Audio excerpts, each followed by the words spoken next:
Whether you're seeking inspiration, wisdom, or a fresh perspective on leadership and entrepreneurship, the Building Interest podcast has you covered.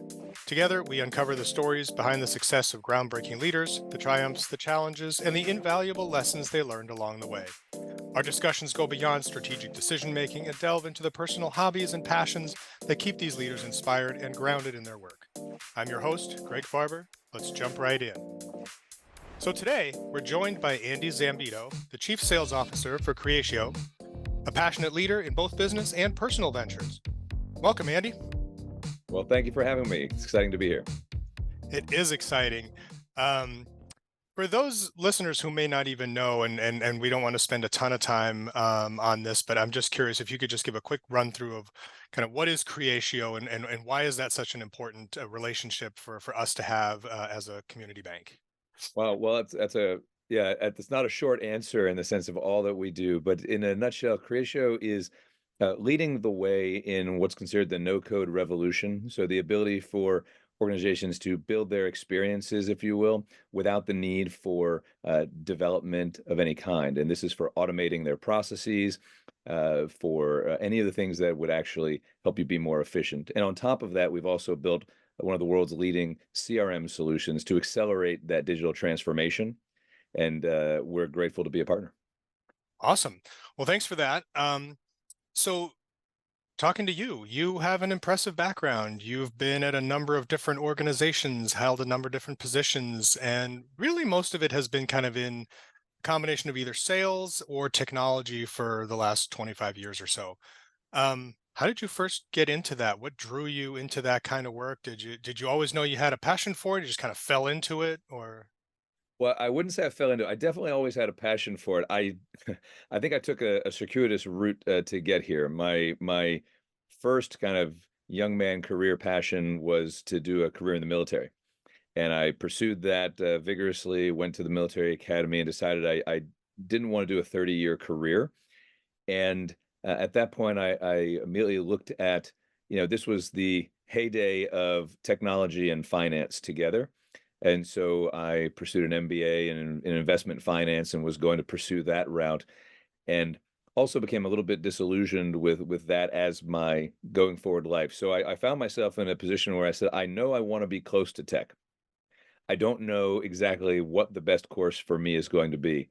So then I did another year as even an underwriter for high tech industry, insuring them. And I was desperate to find a better fit. I fortunately found a recruiter who was looking for somebody with a very unique background, which included finance and risk and high tech together. And that was my first opportunity to jump at that. Now, you dated me a little bit with the years, so in the earliest stages, it was still custom technology, of which I was working on and doing sales and business development, and then quickly around the turn of the millennium, went toward enterprise software. And from then, my entire career has been focused on the sales side of technology. Awesome. Yeah, and my apologies if I dated you, but little known That's secret, okay. I've been in this banking mortgage. I was originally in the mortgage side banking space for well over 25 years myself. So, Yeah. um, yeah, we're definitely on the same, I think, dating ourselves there. Indeed. Um, so let's get right into it, right? I mean, we're talking about leadership, we're talking about entrepreneurship, and kind of the person you've developed into over all these years. Um, can you share kind of some leadership principles that you developed and maybe how they evolved, or maybe there was a specific challenge that caused you to have a new strategy that turned into a leadership principle for you? There are a number of these we can go down, so stop me at any point. But as I mentioned about the military academy, I will say that there are some extreme foundational elements, I think, of who I am or how I operate that definitely come out of that area.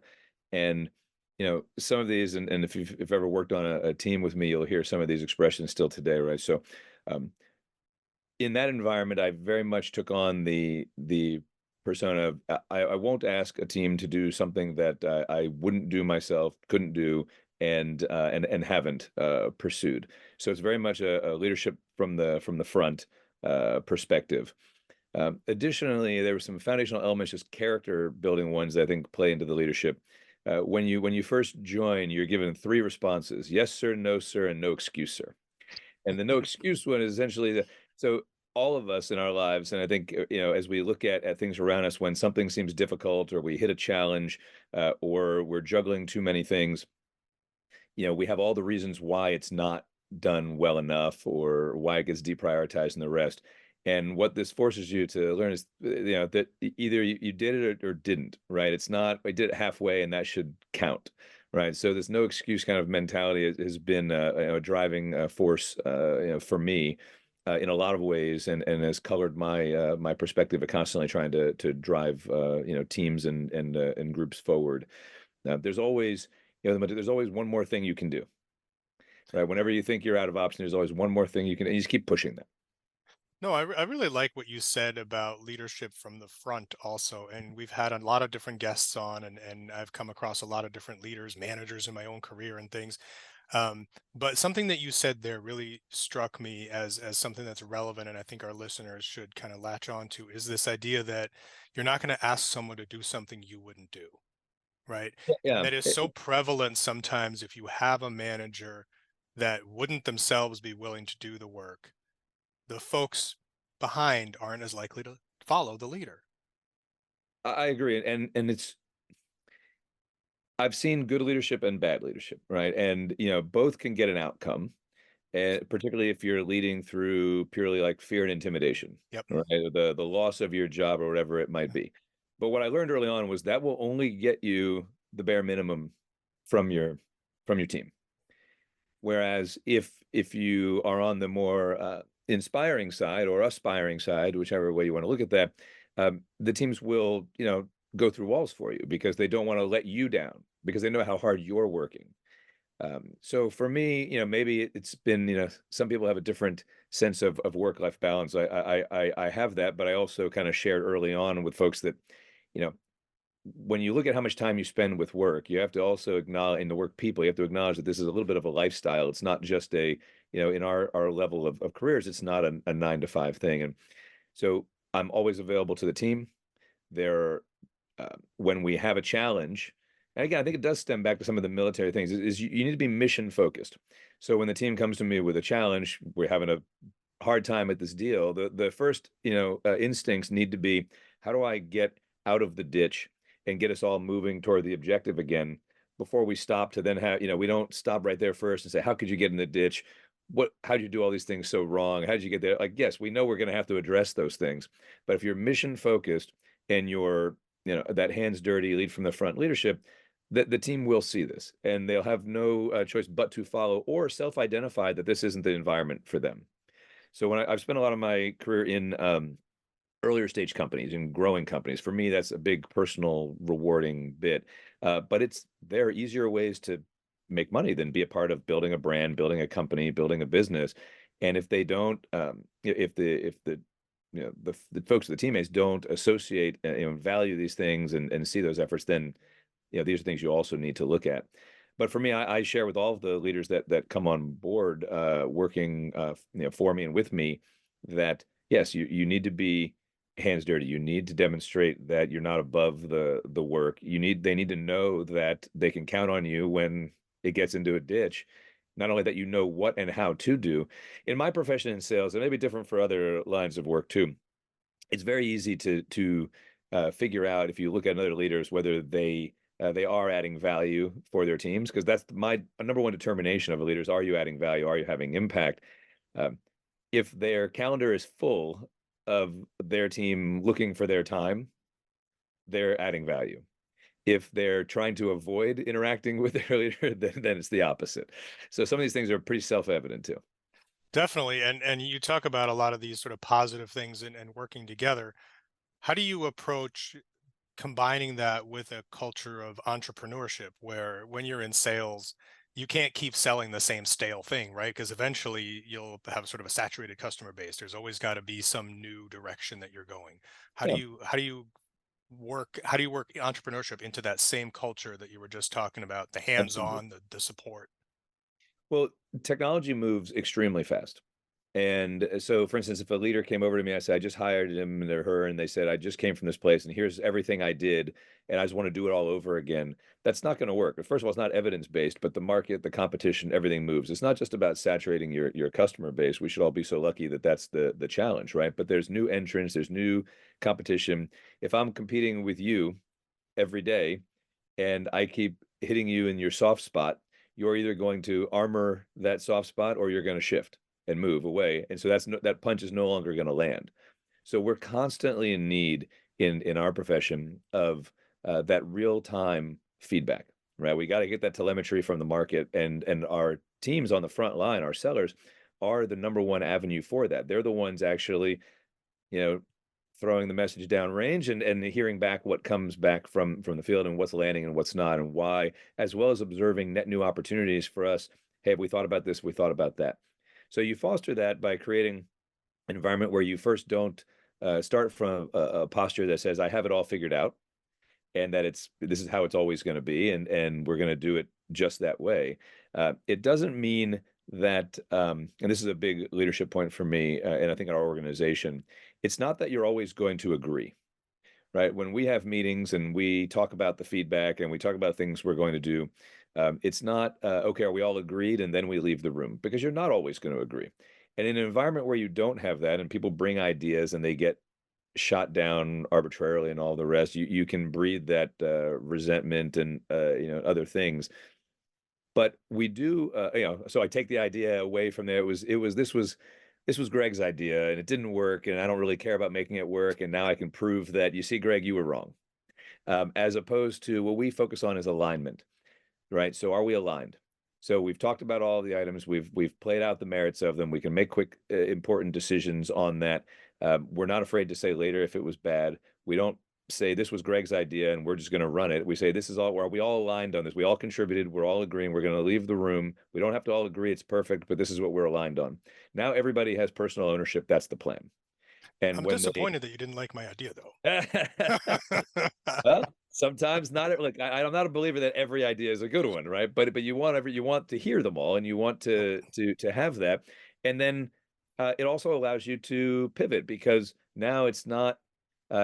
It wasn't that this was Greg. Now Greg looks bad, and we're going to shift to Sally's idea. It's we did what we all thought was what we aligned on, and now it didn't work the way to the level we want. We're going to try the next thing on the list, and we have to be constantly adjusting in this space. And we have to, for the firms that I've worked for, it's also about, and especially here at Creatio, it's about leading the market, right?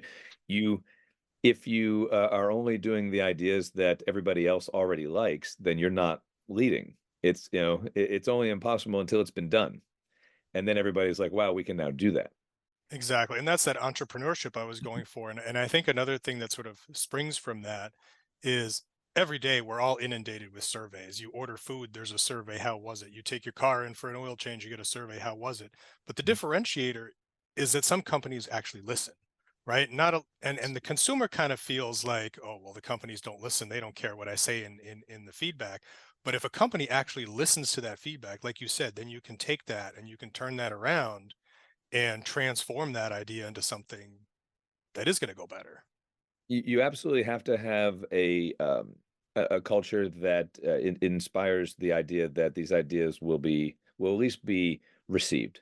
Doesn't mean they all have to be executed. But if you're in a mindset or a model where it's like, we have a cash cow, it's not broken, don't fix it, then that's fine. But it's not entrepreneurial, right? Entrepreneurial is breaking new glass. Yep. And so it has to be questioning and challenging and pushing. It doesn't mean all, and many ideas will be bad, but you still want to understand the universe of what are we thinking about, and you want to be able to have room for experimentation.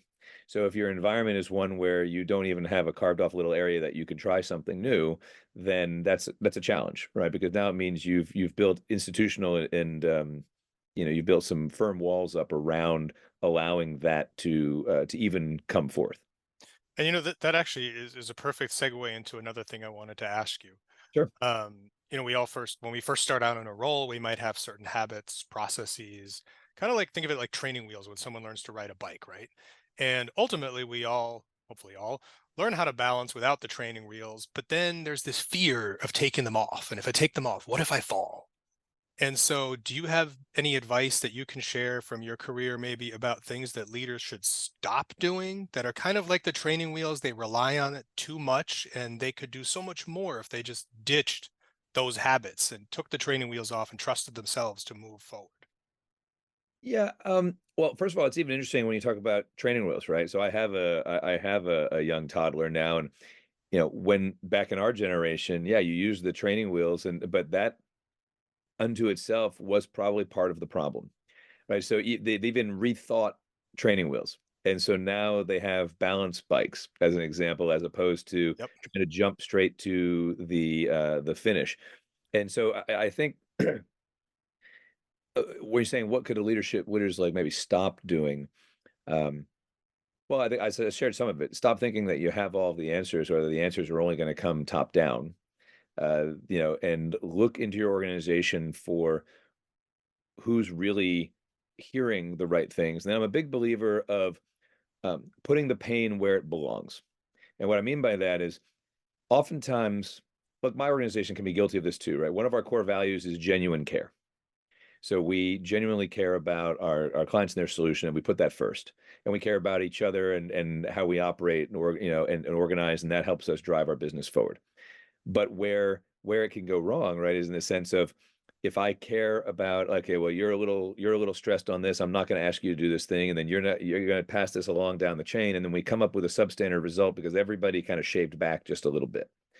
If you're trying to, so what I've, kind of pushed into this is if you're if you're really trying to drive the machinery forward at that level, it's not a matter of protecting that area from too much stress or strain. It's a matter, and there's two parts of this. It's pushing that area and saying, okay, now we know where we have to address the issue, because we mask our issues in these small areas over and over because we compound them across the board, as opposed to realizing, no, if this department had more resources, then we could this would go away. So But if we instead of all sort of covering up the problem by dialing back and not addressing that maybe you don't have enough resources or training or whatever the situation might be, reinforce that underlying foundation so that the next time around the stress level isn't as high and they can complete the entire job rather than maybe just a shaved down portion of it. let the pain go through the funnel, right? As opposed to trying to stop a little bit along the way and have everybody have just a little bit less. Find where your actual break is. Is that Find the thing. demoralizing along the way, or does that end up lifting people up? No, it actually, well, it actually identifies it quicker, because in a situation where everybody's feeling a little bit of the pain and not knowing where and why, that's actually can be a little bit demoralizing. As soon as you identify, oh, it's Andy's team, they need, three more people of this kind, and we could get the throughput we need. Well, let's get Andy those people. Now, my team would feel better because they've got more resources. Your team would feel better because they get the outcome. It's the same kind of mind shift of we often are given goals and targets we have to hit, and we start with the mindset of what what can we do with inside of what we have in order to best deliver on that result, as opposed to kind of flipping the equation and looking at it differently, is uh, change the target and the goal, right? Create the cognitive dissonance the other way and say, I'm going to make a much bigger goal. What would I need? Not what do I have to work from? What would I need in that environment, and change the model. It's like if you said, you want to do whatever $10 million in sales, and this is all the resources you have. How would the best way would you deploy them is a challenge to address. But if you said, what if we wanted to do 100 million? What would you need to do that? How would we structure differently? What would you this inspires entrepreneurial thinking, and I pride our leadership here and our CEO for driving this. We do strategic offsites regularly and challenge these areas. And it creates a very different answer. Well, if we structured differently and we had this and that, then we'd be able to drive towards that. Is a much more entrepreneurial and faster driving way than just always thinking that we have constrained resources, accepting those constraints and doing the best we can inside of that. It's one of the things we challenge people on in the software world, because they've been so conditioned to have broken software, right? That doesn't do all these things. And you come in with a brilliant idea, right? How many times has this happened to you? Probably, somebody comes in and says, "Get everybody around the table. We've got something great we want to do."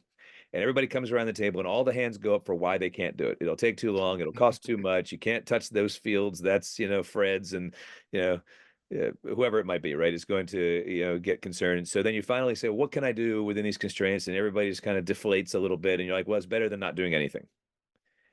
Entrepreneurial would say, change that mindset. And instead of all the reasons why it couldn't, say, what are all the things that would have to be in place or what would have to change in order to be able to support this idea? Because this is the idea that's going to take the organization to the next place. No, I think that's really well said, and there's a lot of analogy for that at Leader Bank. We're a little over 20 years old, started from zero, and are a $4 billion institution. And that Amazing. didn't happen because someone set low-level goals. That happened because someone set goals that seemed absolutely ludicrous at the time, and then we found a way to get there. Like you said, you have to kind of figure out how are you going to get there, even if on the onset it seems ridiculous, and then you look back after you achieve it and maybe it wasn't that ridiculous after all. It's just problem solving, Yeah, and we're conditioned to problem solve within the conditions we're given.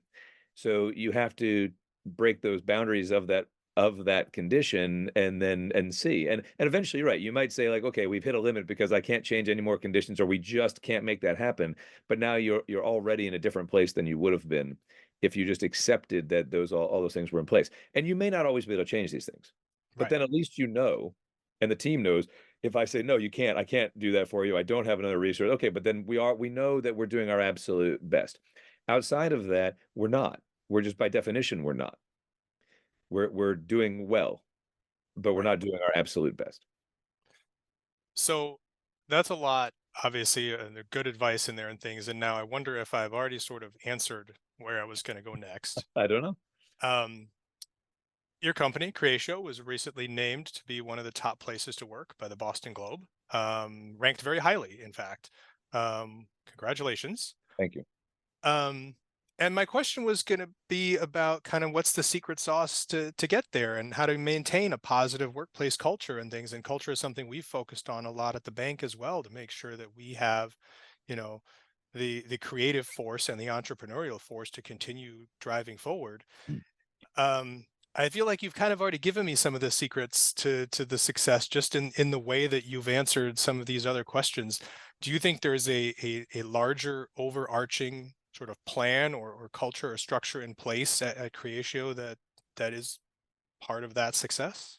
Well, we have so I think it's important to look. There's the expression, right, that culture trumps strategy, right, every day, right. So you have to have a strong sense of what the culture for you is, and for us, we have our five core values, and some of them are things like one team, right. So we are all one team, and that means that our leadership, as I mentioned, is visibly hands on, right, is visibly in the ways it's not a disconnected leadership where they don't understand all the challenges we may be facing in the trenches or anything. No, they're standing next to you, saying, "What supplies do you need? Let's reinforce."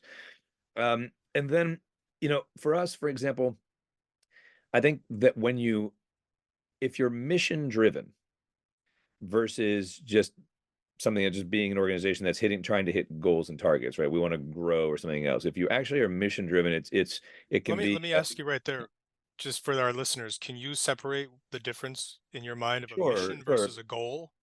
There are organizations who, and it's not disparaging, right? But and especially if they've been around for a while, right? They've kind of hit their groove and they're in their track, and they're looking at this every year. We're trying to grow a little bit, and let's all contribute towards that. Is very different than the entrepreneurial mindset that you shared, which is, and that this is really about is, and when I think of leadership and entrepreneurs, um, you need your mission to be big and clear, right? What is your purpose? Why do you exist? Why another entity like yours? And if that's clear, that's a core starting point. I encourage people when they look to join an organization to think of two things first, and I think everything else is noise. Do you believe in the mission and vision of the organization? Because that's the North Star, right? The moment everything goes crazy, everybody gets busy, are we all rallying to the same place and we all believe in it? That And you, drives if you're whatever level you're at, if you understand the mission, you're more engaged and you're a better exactly. participant in furthering that company strategy, that And it mission. ties to the other thing they always tell you, right, is that if you don't feel personally, that your work contributes towards that, then you disconnect anyway. So one part is knowing it. Another part is, understanding that what I do contributes to that. So now I'm a real contributing factor. And the second part I tell people is, do you believe you're surrounding yourself with people that can execute on that vision. Because we've all seen companies with great vision, but they don't do the right things, hire the right people, operate the right ways, and it can fail. Outside of those two things, everything else I consider is noise because it's all going to change. For a sales rep, what's my comp? What's my territory? What's my product set? All these things are going to change every day. And it's less relevant. And if you're doing the right things, then all the right things happen for you. But what is the organization doing? And so I think that's a big part of it. And I think some organizations confuse like, is it a is it a happy place to work? Are people having fun? Are we when I was out in Silicon Valley for years, it was all about, you want to hire engineers. It's, how good is your kitchen? How often are you bringing in meals? Is there a massage chair on Wednesday kind of thing? Um, and that was kind of how they evaluated, was it going to be a good work environment? Because I'm coding here, I'm coding somewhere else kind of thing. Like, that's what I'll do. That's not super inspiring. Right. And okay, great. You've got a great break room and you've got all these fun activities. Well, that can be fun, but for us, for instance, fun is taking another step towards our goal. Fun is our engineering team declaring that they wanted to be the leaders in this no code movement that isn't even fully established out in the marketplace. And here we go, 2 weeks ago, 3 weeks ago, we're the only leader in Forrester's first wave towards doing this, beating out the world's largest software organizations. And they didn't just sit back and celebrate. They said amazing, and they set the next goal. That's fun, and it's rewarding, and it's personal, and it's connecting. And when you feel a part of that, and you feel that your activities matter, no matter how many employees you have in the organization, I think that becomes a place that you want to work. Every organization has challenges. Now, your example is a big example because obviously you just said you're beating out or trying to beat out a major competitor or thing. But how do you communicate that mission criticality, that every role matters, right? Every contribution matters when it's things on a much smaller scale. When it's not, oh, I see we achieved this huge goal and I was a part of it. Everybody can be proud of that. How can you foster pride in these smaller events that happen throughout the Sure. day, the lifespan of a worker? So first, you have to have clarity and repeatability of these messages, but then transparency as well. So and celebrate. Share the stories. So I have a weekly team meeting where one of the things I just ask is share all the kind of things that you've learned or happened or you experienced for this week, so for others to see that. We have global team meetings. We have all hands meetings, and we do these with regularity. And we even have, in order to carry kind of gratitude in our attitude, if you will, at the end of every all hands, we have the part where it's thank yous and people thanking other parts, and people and it could be somebody who only controls one little widget and gets paperwork out, but that person was there for me and it made all the difference. We highlight these things, and it's one of our favorite parts of these sessions. So I think it ties back to something we talked about earlier, right? If you have an environment where input is received, whether you act on it or not, in fact, you don't want to act on all of it because they want to know. Even if I brought forth an idea, I don't want to know you just took it because I brought it forward. That it has to stand on its merits. It's kind of like it's also demotivating if you have non-performers and you drag them along, right? If you want an organization full of what I call force multipliers, people who make everybody else better by being a part of that, they don't operate well in an environment where the opposite is there as well. So if you have this environment where you reinforce, this is our goal and our mission, and it's big. And if you want to be a part of that, you can be. And when you're a part of that and you contribute, it's acknowledged and rewarded. And the best ideas will rise. And when things don't work, we'll reset and do them. And it's not kind of finger pointing or anything of that. All of these things I think contribute. And again, having that active leadership with a very defined culture. Right. No, and it leads to a cumulative understanding of where things are going. Let me ask you on a more personal note. You also have some entrepreneurial experience, just personally. I understand that you have a nonprofit that you either founded or work with. Can you talk to us a little about the Sure. mission and what that does? And a little personal plug for you here. I know it's something that's dear to your heart, and I wanted to know a little bit more about that. I absolutely have to. Although for some, if your audience is entrepreneur looking for money making, a nonprofit might not be the entrepreneurial path they're looking for. But Well, the perhaps not, key, but the lessons you learn doing one may actually be applicable to another, right? Because you don't want either to fail. right? Maybe the No, goal that's isn't to make absolutely money, true. but you don't want either to fail. So I try to follow my own advice where I can, right? So um the mission is I spend a lot of time down a place that's near and dear to me is the Caribbean, and specifically an island Roatan off the coast of Honduras. It's part of the second largest barrier reef systems in the world, and is one of the few areas which is still fairly well cared for, and is experiencing a lot of boom of tourism and the rest, and needs to protect the piece that makes it special, which is the reef, the marine park, and the rest of this, both for the lives of all the people that live there, but also for the tourists to have something to enjoy.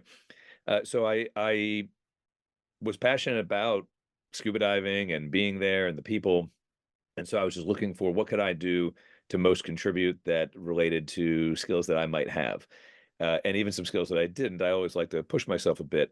So I approached them on multiple occasions, and uh, even on my own, kind of branched out and said, let's just do this and see what happens, and started a nonprofit here in the U.S. to be, if you will, the fundraising vehicle and arm to assist them with their overall mission. um, we've been it's been a labor of love for several years on my own, and I've managed to hopefully bring some good folks in to help me do this and kind of help take it to the next level.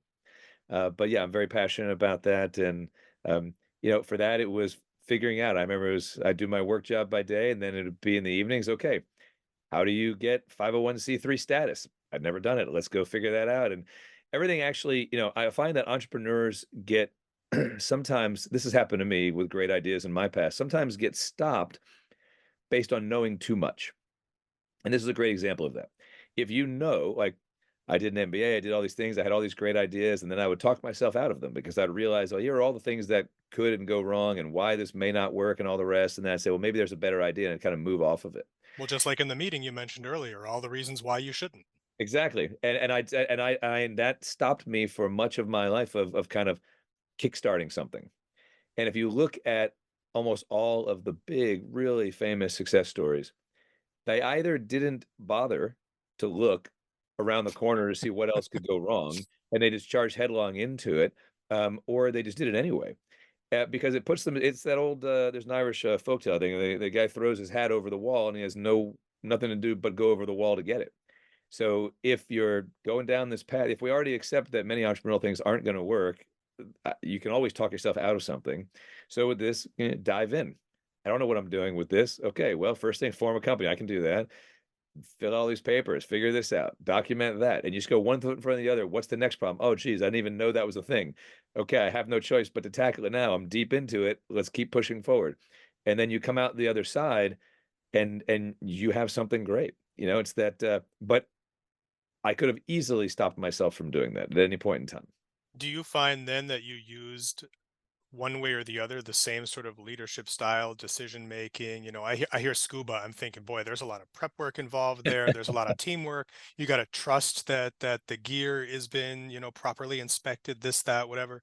Do you have sort of correlations? Do you see running that in a similar way in your mind to running a sales force, or are they so disparate that the lessons don't really Oh, translate? look, it's funny. I try to make up analogies on the fly all the time, so I'll dive into yours here. And so what I'll say is there is one piece that's analogous. You talked about kind of trusting your team and the team trusting you and having people be able to do these things. Yes, in scuba, absolutely. When people start out, there's a lot of anxiety. I have all this equipment. I've got to think about all these things. Any one piece of this equipment could go wrong, and that could lead to failure and all the rest.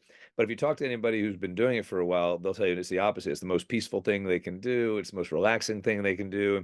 And because all that equipment, everything else just kind of blends away. Once you've gotten comfortable with how things are going to operate, once you've seen some things go wrong, and know that it wasn't catastrophic. I mean, I've run out of air. I mean, I've had situations happen. I've had, these things happen. Okay, but you keep a level head about you, and I find that that absolutely translates into at least a selling team and all the rest. we have to rely on each other at various parts to operate because no one can do all of it at once. And if something goes wrong, you are not going to fix it by panicking. It's the same concept I said. Let's not Right. panic or go over why do we get in the ditch. Like first we have to get to the surface and breathe again. First we have to get to the win of the deal. Then we can go back and look at, okay, we had a faulty sales process, faulty equipment. We had a this person, failed at their task. Okay, we've got to train or whatever it might be. But I think those are true because once you have that, then now I can operate, the team can operate. We all know and trust that we're doing, mostly the right things at all times. And you always, of course, have to inspect what you expect. So I don't, even though if I'm super relaxed, I check all the gear before I get in. I have a buddy check it. We don't assume that we have all the answers. I'm going to do a proposal. This is what I'm thinking. But what did you see in that meeting? Do you think this will resonate? No, I actually think this other person's not going to like that. Oh, okay. Now let's rethink this. So it's not a single solitary task. It is a collaborative effort. As you were answering, I kept thinking in my mind the words comfort zone. And the same thing with entrepreneurship. If you're not willing to step out of your comfort zone, you're not going any further. But I do recognize that people at large do like their comfort zones. I've personally never gone scuba diving, and I would share some of the same fears that you just mentioned. What if the equipment fails? What if I run out of air? Whatever. Am I going to die underwater? But I'm comfortable driving a car and I have no fear going 60 on the highway and I could have a blowout any minute and also die. But I'm not afraid of it, even though that's probably more likely than the scuba incident, right? When you look at sort of statistics. Absolutely. But because we're comfortable with it, we haven't gotten willing to break out of our comfort zone into the next thing. Maybe I should go scuba diving. Is that your message? Well, yeah, certainly. I'll tell you, look, growth only happens at the edge or outside of the comfort zone. And I would encourage people. I've never taken a role in my career that I knew with certainty that I could do everything there and there was nothing new for me to learn or experience. Every Absolutely. time I thought I'd figured it out, I was like, oh my God, I look back and I'm like, I knew nothing back then and all the rest. And I'll give you the scoop. My wife, terrified of it. I got her to go on a Discover, and next thing you know, the world opened up to her, and she's seeing sea turtles and all the rest, is kicking around, going, like loving it, and can't wait to get back. So I would encourage you to, There you if go. that's something that'll push you out of your zone. I promise you, you'll have a good experience. And you're absolutely right about the career too. I mean, the changes that I've had in my career where I've had to go into something that was much more daunting or the unknown have been much more rewarding than other changes. Um, so on this note, and we're kind of still on this scuba thing here.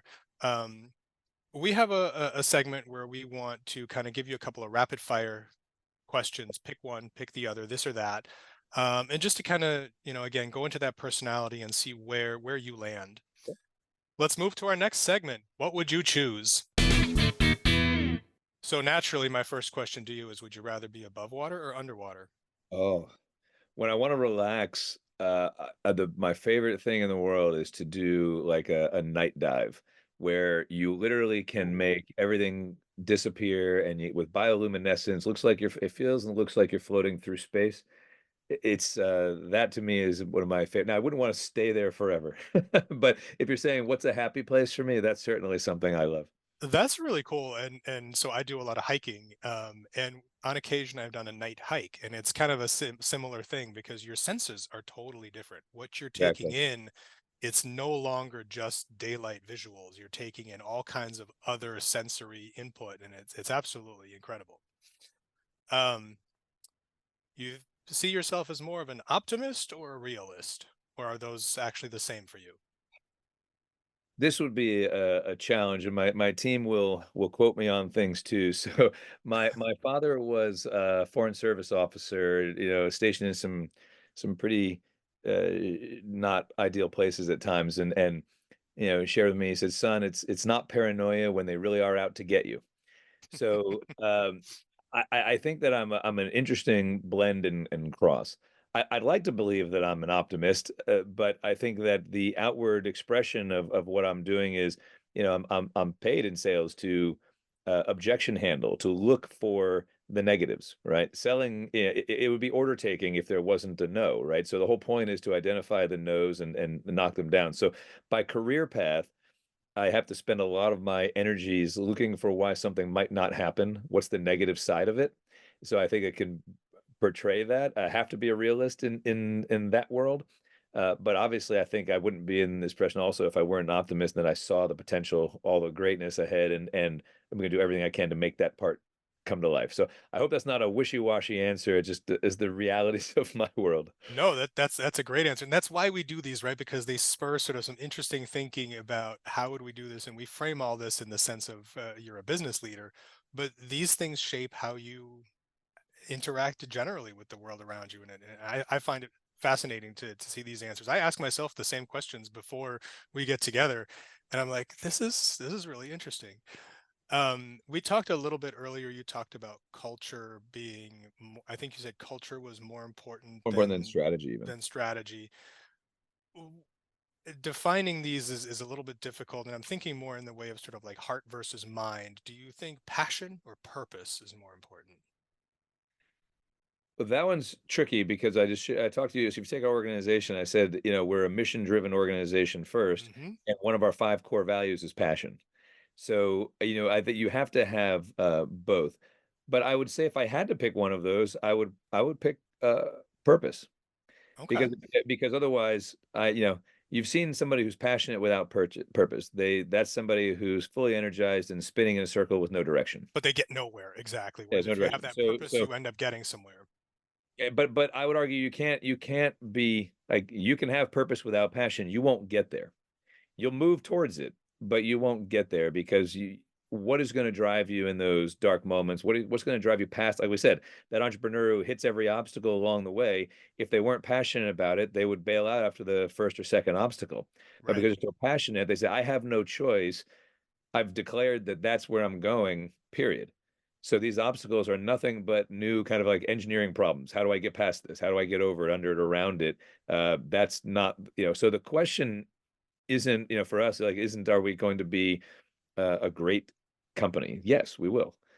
But the question is, how fast, how big, how great, how fast can you to get there? And all the rest is more of it. So purpose over passion, but without both, you won't make it. I have a feeling you're going to give me a similar answer for the last one.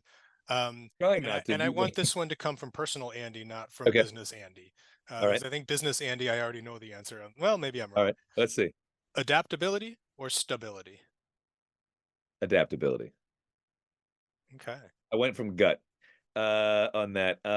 I thought that's the direction you were going to go. And so I'm very risk averse in my other life, right? My day job, I work in audit and compliance, and I'm that department of no that sits around the table and Yeah. is like, we can't do that, which is sometimes a tough position to be in. But I think about it, and adaptability is incredibly important to me. But the foundation for me has always been stability. So And that's why I was, you're asking personal, Andy. So I will say that yeah, I have that's why I was never, curious. And I love I've, the answer immediately came out. There was no yeah, hesitation. I've never had, if you ask people who've known me too, I don't do anything halfway.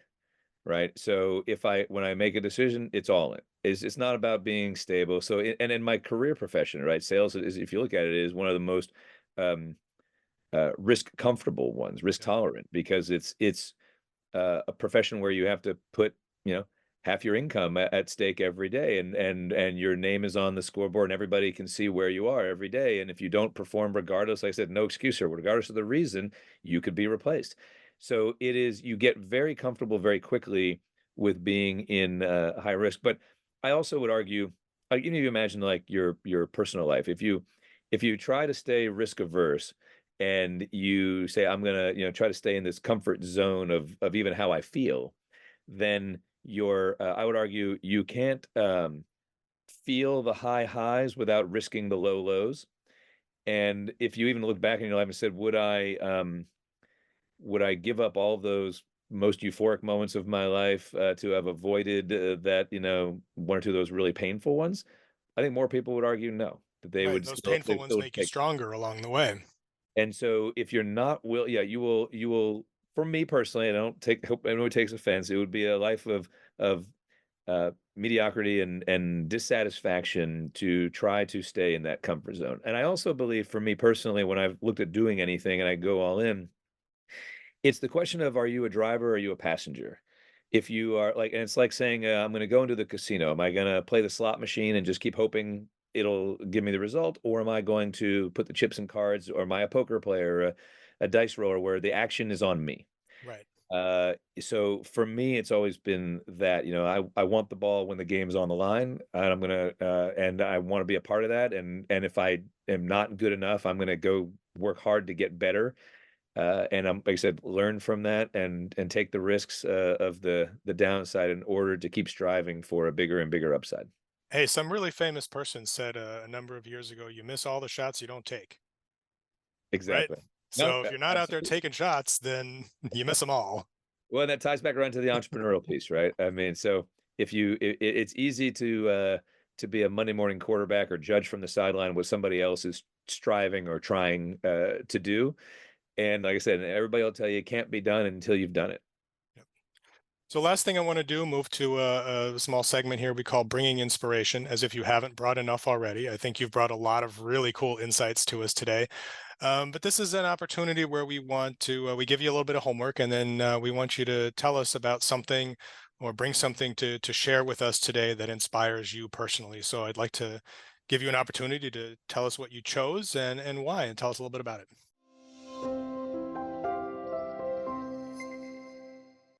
So I think this is going to sound cliche, but you dated me earlier, and I'm a late in life father. And so it has changed my perspective. If you'd asked me 10 years ago about certain things, like in this kind of meeting, I would have had maybe very different answers. But I'll say I have married an amazing woman, and she had children, so I had to dive into learning how to do all of this on day one. I didn't have the training manual, and then we have a young one ourselves who's a 3.5. And all the things, like I said, take on the challenge. If I'm gonna be a parent, let's go all in. Okay, if I'm gonna be a husband, let's go all in. So this is it is definitely inspiring in the sense that prior my purpose was different. You said purpose over Yep. passion. I was passionate about everything I was doing. My purpose was much more singular and you know, career oriented, but for different reasons. Now, when I look at what I'm striving to do career wise, financially wise, and even entertainment, education, all the things I want to provide for the family, it is much more. There's a clarity of purpose that has gelled for me. And I think it will only fuel me harder. Than I didn't need more fuel, but it's supercharged now.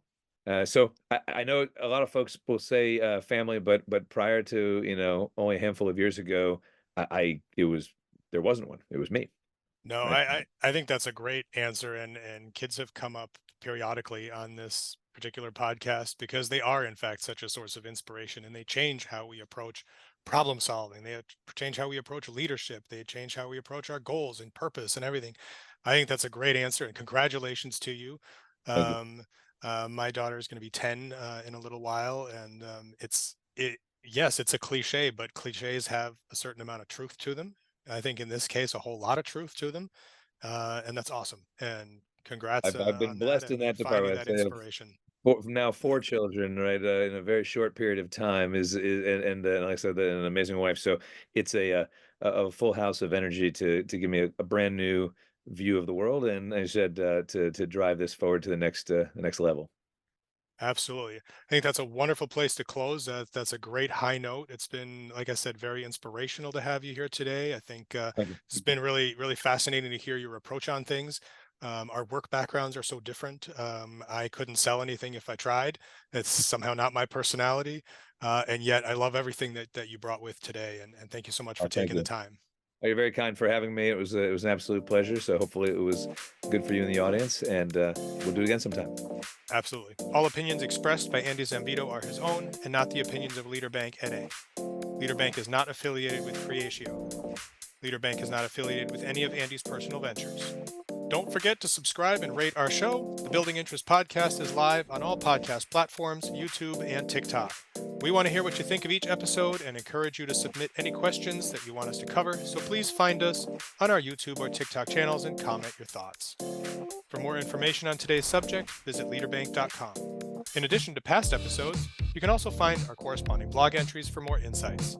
This podcast is a production of Leader Bank, an equal housing lender, member FDIC, NMLS number 449250.